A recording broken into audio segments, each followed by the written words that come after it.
Welcome all in this lecture of biophysics.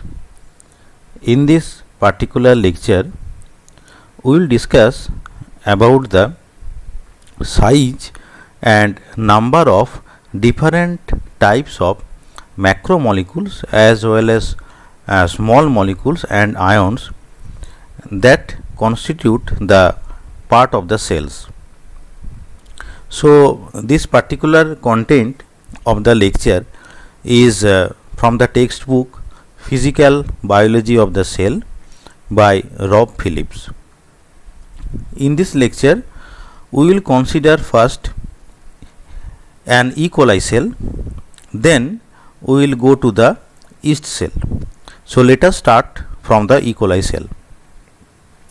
So, we begin by noting that with its 1 FL volume, you see the unit of the volume, small f that is for femto and capital L that is for liter. So, what is the volume of an E. coli cell? Volume of the E. coli cell is 1 femtoliter. The mass of such a cell is roughly 1 picogram.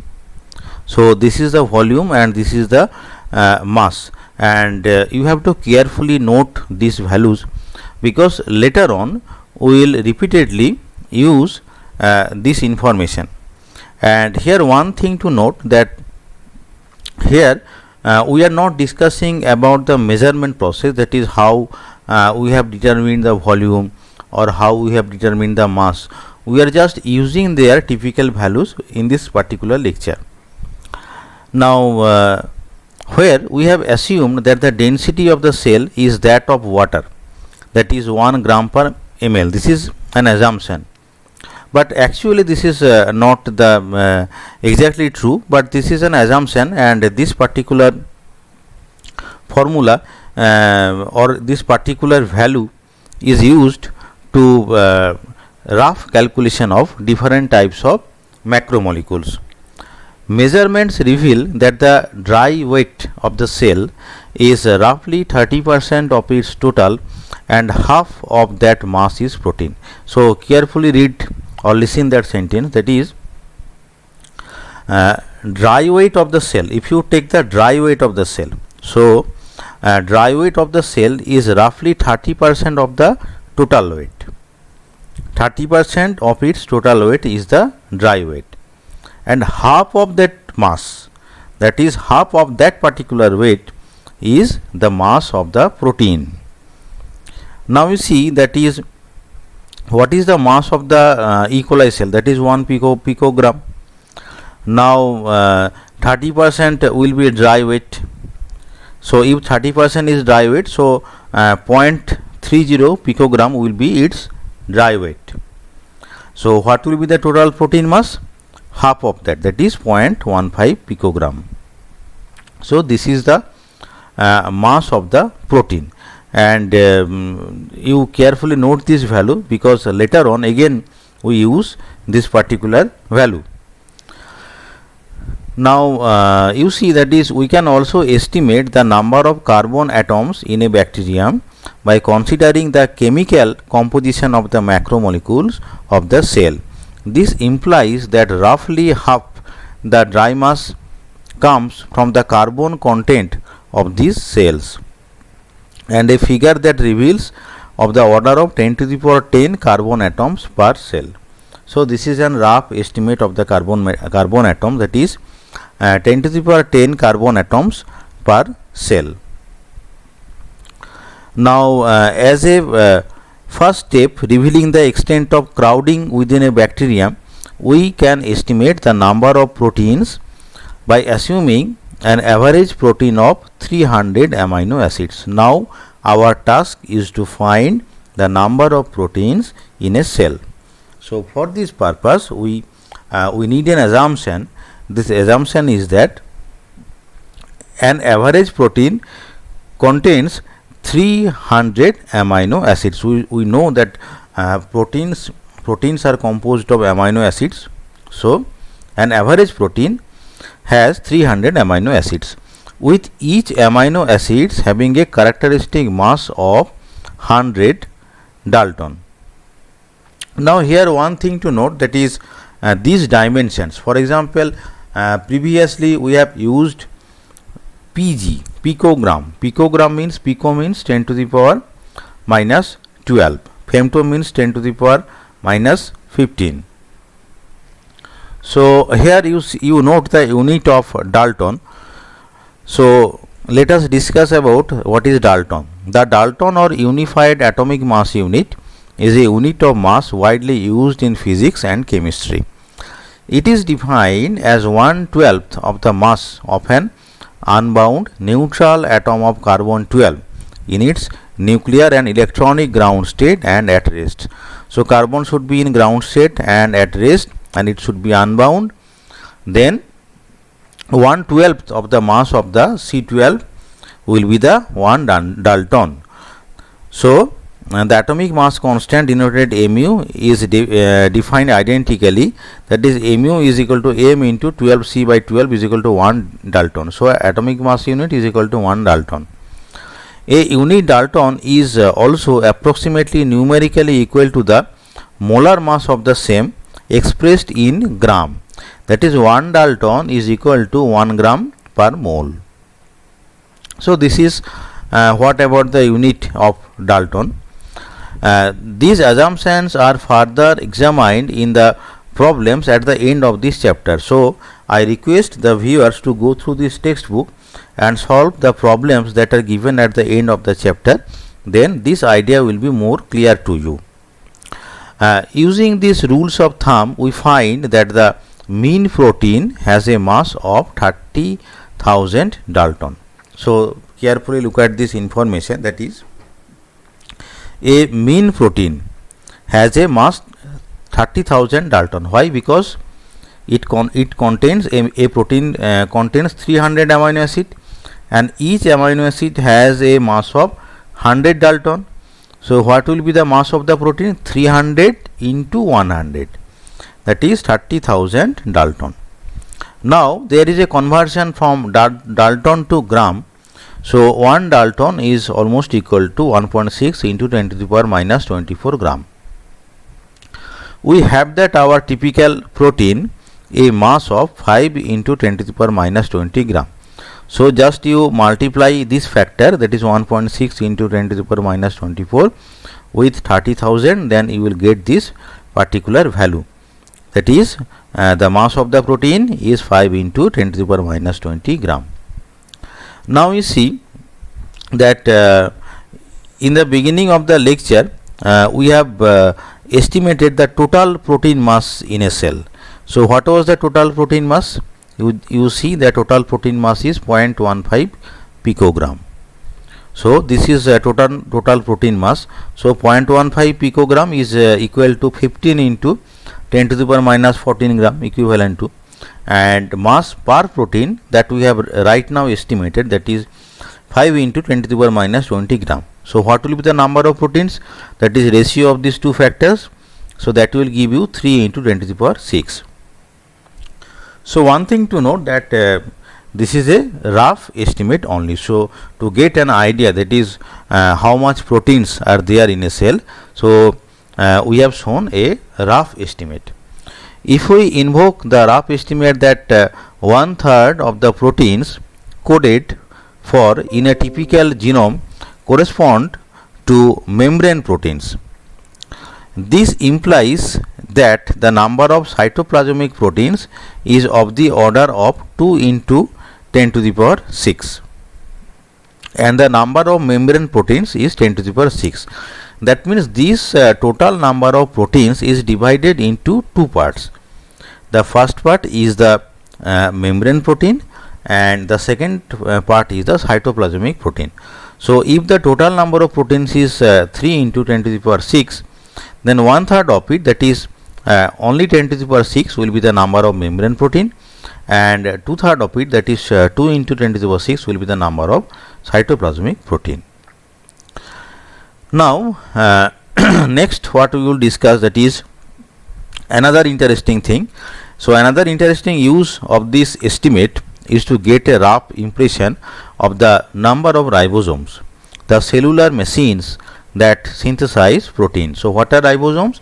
ribosomes are the cellular machines that synthesize the proteins. So we can estimate the number of ribosomes. We can estimate the total number of ribosomes by first estimating the total mass of the ribosomes in the cell and then dividing by the mass per ribosome. So total mass divided by the mass per ribosome. To be concrete, we need one other fact, which is that roughly 20% of the protein complement of a cell is ribosomal protein. So you carefully note this value, that is roughly 20% of the protein complement of a cell is ribosomal protein. If we assume that all of this protein is tied up in assembled ribosomes, then we can estimate the number of ribosomes by noting two facts.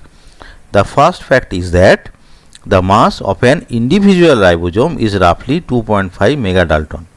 So you carefully note this fact, that is mass of the individual ribosome is 2.5 megadalton. An individual ribosome is roughly 1/3 by mass of the protein. So an individual ribosome is roughly 1/3 by mass of the protein. So these two facts can be directly confirmed by the reader by inspecting the structural biology of the ribosome. So these values actually were estimated from the experiments and the structural biology, and we are going to use these results. Now you see, that is how the number of ribosomes has been calculated. So n ribosome, that means the number of ribosomes, is equal to, now you see the numerator. So the numerator is 0.2 into 0.15 into 10 to the power minus 12 gram. Now why it is so? It has been explained, that is the numerator of the first fraction has 0.2. So you see the first factor 0.2 as the fraction of the protein that is ribosomal, because we have already said that is 20% of the protein complement of a cell is ribosomal protein. That is why 20% means 0.20. Now you see, that is next one, that is 0.15 as the fraction of the total cell mass, that is protein. Now 0.15 is the fraction of the total cell mass, that is protein. This fact we have already used in the beginning of the lecture, that is what fraction of the cell mass is the protein. You see, just in the beginning we have already denoted that, that is total protein mass within the cell is roughly 0.15 picogram. So that value has been used. So 0.15 picogram, pico means 10 to the power minus 12. So this is the total protein mass in a cell, and 20% of its ribosome, that is 0.2 into this one, divided by this value. You look at this value, 830,000 Dalton. This is the denominator. So this is actually the value of the ribosomal mass, because how we have to find the total number of ribosomes? We have to find in this way, that is value of the total mass of the ribosome divided by individual mass of the ribosome. So how to find individual mass of the ribosome? You see, that is we have already used two facts, that is the mass of the individual ribosome is roughly 2.5 megadalton, and individual ribosome is roughly 1/3 by mass protein. So individual ribosome equivalent to 2.5 by 3 megadalton, because you see, that is if you calculate the mass of the ribosome in terms of the protein mass, then the value of the individual mass is 2.5 megadalton, but this is equal to, that is an individual ribosome is equivalent to 1/3 by mass of the protein. That is why we are using this value, that is 2.5 divided by 3 megadalton. So that is equal to 0.83 megadalton, that means 83,000 Dalton of proteins. So individual ribosome is equal to this value of proteins. And you see, in the numerator also the mass has been expressed in terms of the protein mass. That is why in the denominator we have also expressed the mass of the ribosome in terms of the protein mass.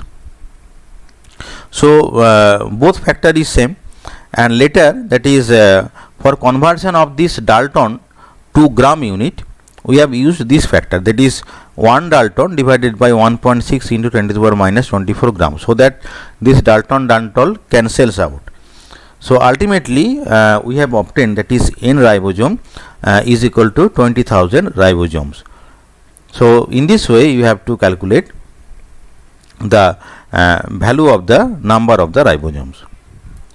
The size of a ribosome is roughly 20 nanometer in diameter, and hence the total volume taken up by these 20,000 ribosomes is roughly 10 to the power 8 nanometer cube. So how you have estimated that? You see, this is the value of the diameter, 20 nanometer. Then you can estimate the radius, that will be 10 nanometer. Then if you consider that those are spheres, then the volume of a sphere is 4 by 3 pi into r cube. So this is the volume of a single ribosome. Now there are 20,000 ribosomes, multiply 20,000 with that, then you will get this particular value, that is roughly this is 10 to the power 8 nanometer cube. Now if this is the value of the volume occupied by total number of ribosomes, then this is 10% of the total cell volume. How we are saying that is this is 10% of the total cell volume?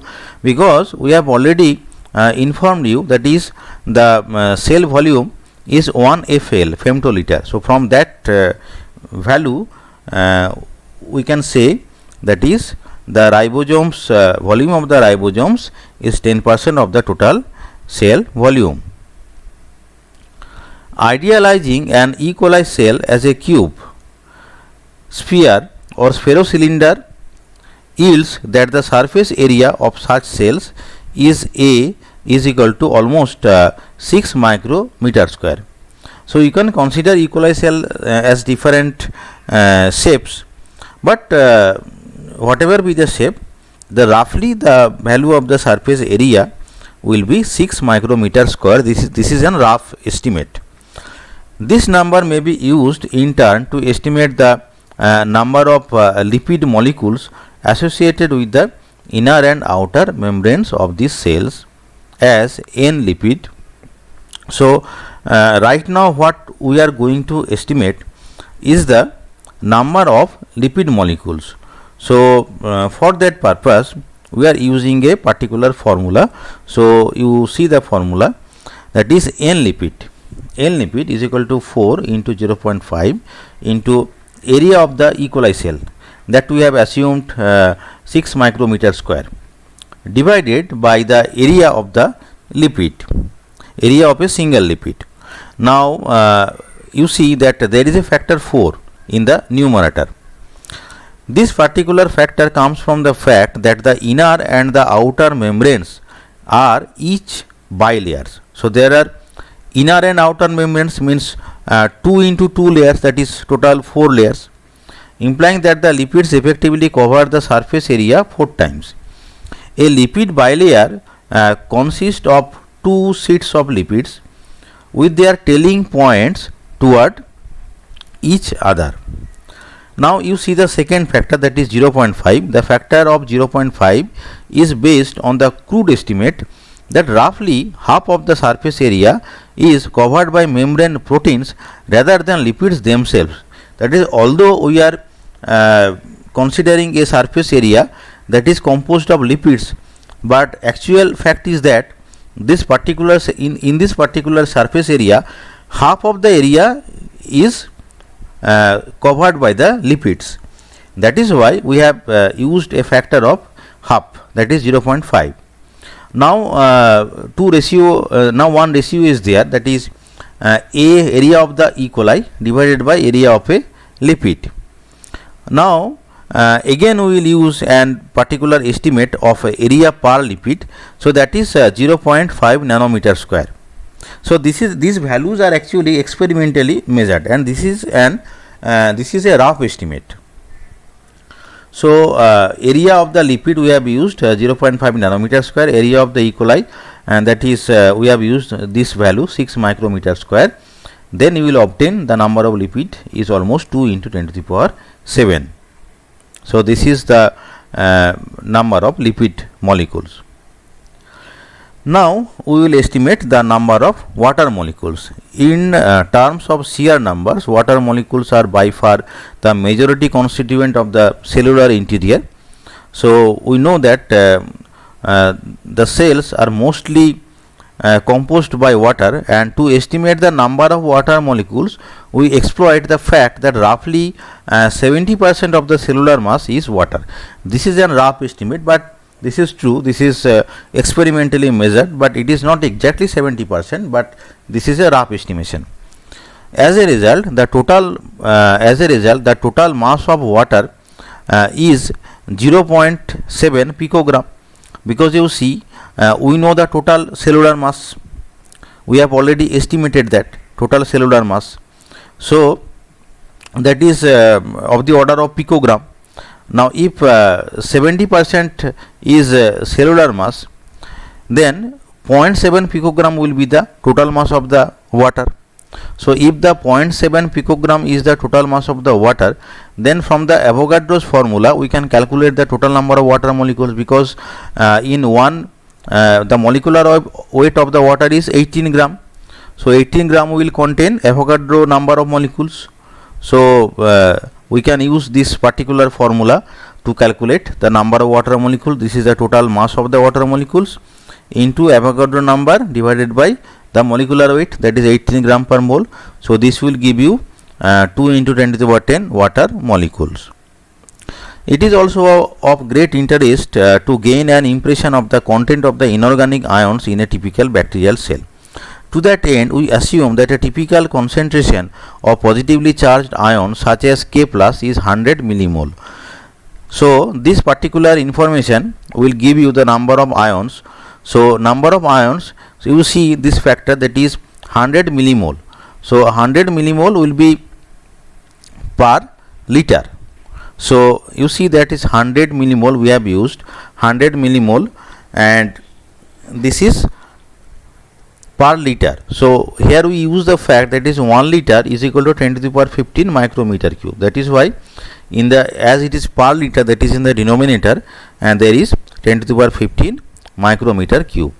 Now we know that is 1 mole contains Avogadro number of molecules. That is why we have multiplied that 6 into 10 to the power 23 molecules per mole, and that we have multiplied with 1 micrometer cube. So that is actually the cell volume. So this is the total number of ions, and this will give you almost 6 into 10 to the power 7. This result could have been obtained even more easily by noting yet another simple rule of thumb, namely that 1 molecule per E. coli cell corresponds roughly to a concentration of 2 nanomole. So whatever is that, we can estimate the number of ions by this particular formula. That is, we have to assume that is the concentration of K plus is 100 millimole per liter. So that is 100 millimole divided by liter into Avogadro number into the cell volume. So in this way we can calculate the number of ions. So next we move to the yeast cell. So how to calculate the different components of the yeast cell, that is number of different types of macromolecule and their size. The volume of a yeast cell can be computed in E. coli volume units, that is volume of the E. coli. In particular, if we recall that volume of the E. coli is 1 micrometer cube. So we have just in the previous discussion we have used the volume of the cell, that is 1 micrometer cube. So this is the volume of the cell, 1 micrometer cube, that is for E. coli, and is equal to 1 femtoliter. 1 femtoliter is equivalent to 1 micrometer cube. And think of yeast as a sphere of diameter 5 micrometer. So we can think yeast as a sphere of 5 micrometer. This is actually experimentally measured data. Then we have the relation volume yeast is almost equal to 60 times of the volume of the E. coli. That we can calculate, because if you consider yeast as a sphere of diameter of 5 micrometer, then you can calculate the volume of the sphere, that is 4 by 3 pi into r cube. This is the value of the diameter. You can find the radius from that. Then you calculate the total volume of the yeast cell. Now volume of the E. coli cell is this one, that is 1 femtoliter. Then you can say that is roughly volume of the yeast will be almost 60 times of the volume of the E. coli. That is roughly 60 E. coli cells would fit inside of a yeast cell. This result is consistent with experimental observation of the yeast cell size distribution. So this is experimentally verified. The surface area of a yeast cell can be estimated using a radius of the yeast is equal to 2.5 micrometer, because we have already said that its diameter is 5 micrometer. Now radius of the yeast cell will be 2.5 micrometer, and you know the formula of the surface area, that is 4 pi r square. So 4 pi r square, that is the surface area of the yeast, will be almost equal to 80 micrometer square. If we treat the yeast nucleus as a sphere with a diameter of roughly 2 micrometer, so you again note this fact, because all these values will be used later on. So the volume of the yeast cell is 60 into volume of the E. coli cell. Now volume of the E. coli cell is again 1 micrometer cube or 1 femtoliter. This is the surface area of the yeast. This is the radius of the yeast. 5 micrometer is the diameter of the yeast. Now the nucleus, we are considering a sphere with a diameter 2 micrometer. So if the diameter is 2 micrometer, because you see the diameter of the cell itself is 5 micrometer, from that value we can roughly estimate that is the nucleus will be a sphere of diameter 2 micrometer. So its volume will be roughly 4 micrometer cube. This is the volume of the nucleus of the yeast cell. Within this nucleus is housed the 1.2 into 10 to the power 7 base pair of the yeast genome. So what is base pair? Base pair is the unit for the DNA. Base pair, that is pair between the bases. We have already learned about the structure of the DNA. We know that is those bases are paired with each other. A is paired with T and G is paired with C. So this is the base pair. So such type of number of base pairs is 1.2 into 10 to the power 7 base pair in a yeast genome, and this particular length of the base pair is divided among 16 chromosomes. The DNA in yeast is packed into higher order structures mediated by protein assemblies known as histones. So this DNA is again packed with histones. In particular, the DNA is wrapped around a series of cylindrical cores made up of 8 such histone proteins each, with roughly 150 base pair wrapped around each histone octamer and approximately a 50 base pair spacer around them. So that means actually that is in a particular cylindrical cores 150 plus 50, that is 200 base pair is used. Now you see that the total length is 1.2 into 10 to the power 7 base pair. So we can write 1.2 into 10 to the power 7 as 12 into 10 to the power 6 base pair. And you see, if we call the histone DNA complex a nucleosome, if we call the histone DNA complex is a nucleosome, then in each cylinder 200 base pair is used. So we can say that is 200 base pair is used per nucleosome. So this ratio, that is the total length, that is this is the total length divided by 200 base pair per nucleosome. So that will give you the number as 60,000. Experimentally, the measured number appears to be closer to 80,000. So experimentally measured value is this one. So this is quite close to that, but not exactly with 80,000. Now the total volume taken up by the histone is roughly 230 nanometer cube per histone.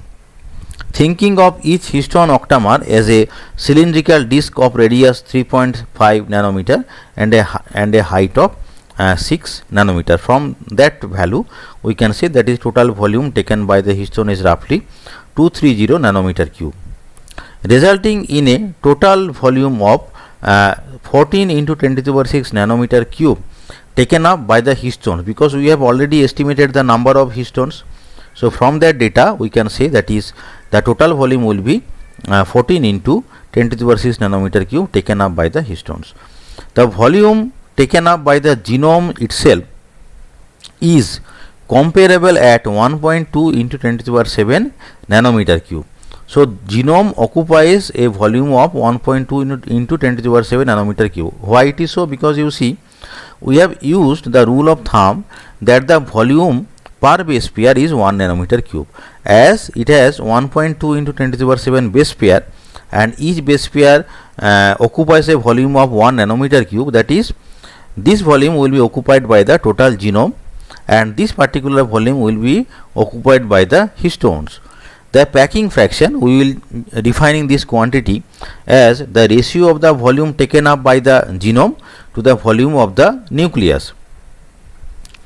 Associated with the yeast genomic DNA can be estimated by evaluating the ratio, that is 1.2 into 10 to the power 7 base pair into 1 nanometer cube by base pair. That means it is the volume of the total genome, this particular factor, that is 1.2 into 10 to the power 7 nanometer cube, divided by volume of the nucleus. You see, in the beginning of this particular discussion we have estimated the volume of the nucleus. So the volume of the nucleus is this one, that is 4 micrometer cube. So this will give you 4 micrometer cube is equal to this one, that is when we have converted it into the nanometer cube. Now this row packing will be almost 3 into 10 to the power minus 3. So this is the packing fraction. So what is the packing fraction? Packing fraction is the ratio of the volume taken up by the genome to the volume of the nucleus. So in this way we have calculated the value of the packing fraction. Now we will estimate the number of yeast protein. These geometric estimates may be used to make corresponding molecular estimates such as the number of lipids and proteins in a typical yeast cell.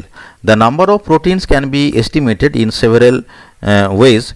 Perhaps the simplest is just to assume that the fractional occupancy of yeast cytoplasm is identical to that of E. coli, with the result that there will be 60 times as many proteins in yeast as in E. coli, based strictly on scaling up the cytoplasmic volume.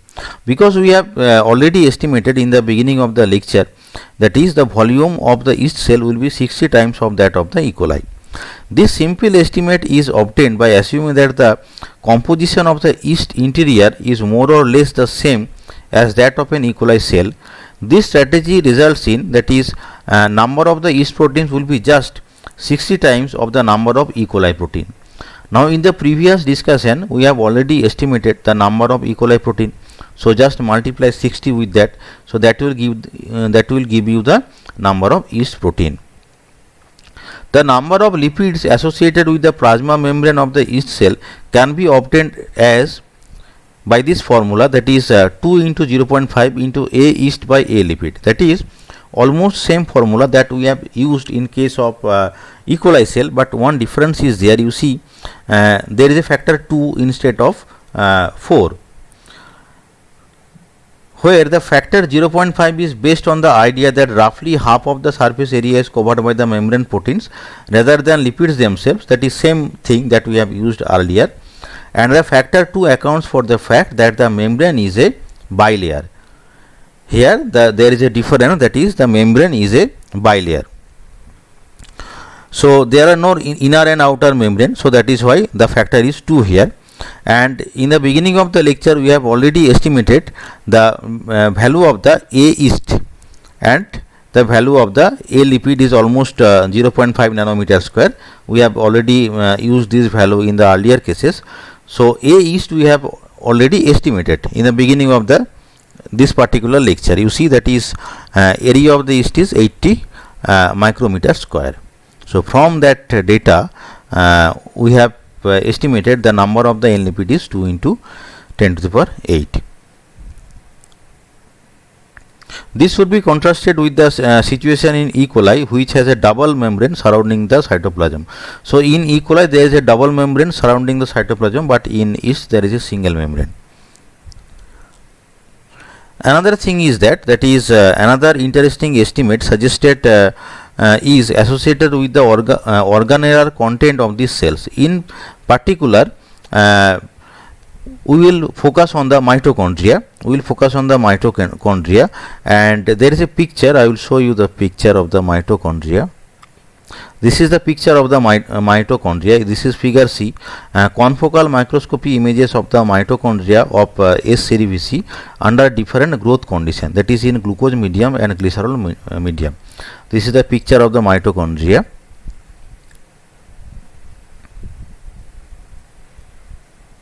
This picture suggests several interesting questions, such as what fraction of the cellular volume is occupied by mitochondria and what is the surface area tied up with the mitochondrial outer membranes. Using the image of the cells grown on glucose in the figure mentioned above, we see that the mitochondria have a reticular form made up of several long tubes with a radius of roughly small r is equal to 100 nanometer. So mitochondria is a long tube and the value of the radius r is equal to 100 nanometer. These tubes are nearly circular like the inner tubes of a bicycle. So these tubes form a circular structure similar to the tubes in a bicycle with a radius of curvature of approximately capital R is equal to 1 micrometer, meaning that each such tube has a length of roughly capital L is equal to 2 pi into r. This is the formula of the circumference. So capital L will be 2 pi r, where r is 1 micrometer. So capital L is almost 6 micrometer for a total tube length of 12 micrometer. So if the total tube length is 12, given that there appear to be two such tubes, that is there are two such tubes of total length 12 micrometer. Hence, the volume taken up by the mitochondria will be V. V is pi r square L. The formula of the volume of a cylinder is we know that pi r square L. L is the length of the tube. So small r is the value of that particular cylinder. So pi r square L multiplied by 2, because there are two such tubes. So volume will be 0.5 micrometer cube. And area will be, what is the value of the area? Circumference, that is pi r L. 2 pi r is the circumference. 2 pi r is the circumference multiplied by the length. Length is actually L, but there are two tubes, that is why 2L. So area of that particular tube will be 6 micrometer square. So this is the area and this is the volume, meaning that 1% of the volume of the cells grown on glucose is taken up by their mitochondria. So this particular volume of the cell will be almost 1% of the volume of the cell, because we have already estimated the volume of the yeast cell. Now if we compare the value of the volume of the mitochondria, so that will be almost 1% of the volume of a cell.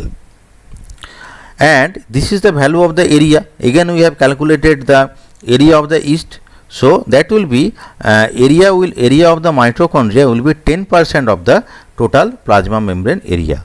So in this way we have estimated several values of the size of the macromolecules or other types of molecules in both a prokaryotic cell and an eukaryotic cell.